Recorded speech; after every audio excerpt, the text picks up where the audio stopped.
Ẹ káàbọ̀ padà sórí ìkànnì Tiwa Update. Ẹ bá wa subscribe sí channel yìí, kẹ́dẹ̀ tán notification button yín torí tá a bá tún ṣe updates lórí movie mi kẹ́yìn lè rí wò. A máa sọ̀rọ̀ lórí latest Yorùbá movie eléyìí tó ṣẹ̀ṣẹ̀ jáde tá a pè àkọlé ẹ̀ ní Gbọ́tikú látọwọ́ Apakúfọ̀. Fíìmù yìí jẹ́ fíìmù tó kọ́ni lẹ́kọ̀ọ́ lọ́pọ̀lọpọ̀. Fíìmù náà lẹ́ẹ̀ máa rí wò lórí ìkànnì Apakúfọ̀ TV.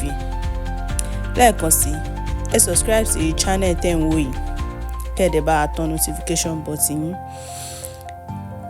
Inú fíìmù yìí láti rí Apakúfọ̀ eléyìí tó ṣe Gbọ́tikú nínú rẹ̀, tí ó sì jẹ́ alágbára gidigidi nínú múfì náà, tí a sì rí àwọn adigunjalè tí wọ́n bẹ̀ẹ́ tí wọ́n ní pé ńṣe ni kó jọ kó darapọ̀ mọ́ àwọn nítorí pé ó lágbára láti lè fi ran iṣẹ́ àwọn lọ́wọ́.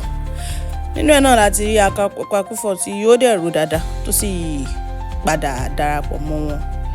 Ṣùgbọ́n kò pẹ́ kò jìnnà náà la rí tí ọwọ́ ṣìkún àwọn agbófinró tó tẹ̀ wọ́n, tí wọ́n sì kó wọn lọ sí àgọ́ ọlọ́pàá.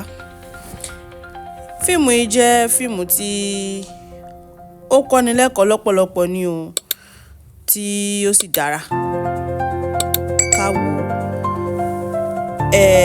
Apakúfọ̀ òun ni ó ní múfì náà tí ó sì gbé jáde.